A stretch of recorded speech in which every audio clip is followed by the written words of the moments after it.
Romanos capítulo 8, versículos 1 a 17.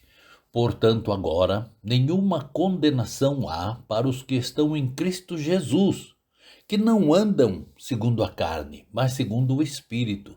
Porque a lei do Espírito de vida em Cristo Jesus me livrou da lei do pecado e da morte. Porquanto o que era impossível à lei, visto como estava enferma pela carne, Deus enviando o seu Filho em semelhança da carne do pecado, pelo pecado condenou o pecado na carne, para que a justiça da lei se cumprisse em nós, que não andamos segundo a carne, mas segundo o Espírito. Porque os que são segundo a carne inclinam-se para as coisas da carne, mas os que são segundo o Espírito, para as coisas do Espírito. Porque a inclinação da carne é morte, mas a inclinação do Espírito é vida e paz. Porquanto a inclinação da carne é inimizade contra Deus, pois não é sujeita à lei de Deus, nem, em verdade, o pode ser. Portanto, os que estão na carne não podem agradar a Deus. Vós, porém, não estáis na carne, mas no Espírito, se é que o Espírito de Deus habita em vós.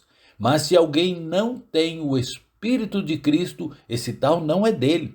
E se Cristo está em vós, o corpo, na verdade, está morto por causa do pecado, mas o Espírito vive por causa da justiça. E se o Espírito daquele que dentre os mortos ressuscitou a Jesus habita em vós, aquele que dentre os mortos ressuscitou a Cristo também vivificará os vossos corpos mortais pelo Espírito que em vós habita. De maneira que, irmãos, somos devedores, não à carne, para viver segundo a carne. Porque se viverdes segundo a carne, morrereis. Mas se pelo Espírito mortificardes as obras do corpo, vivereis. Porque todos os que são guiados pelo Espírito de Deus, esses são filhos de Deus.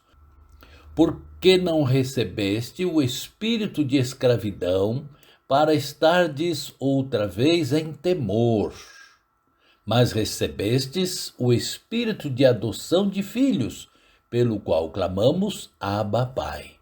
O mesmo Espírito testifica com o nosso espírito que somos filhos de Deus.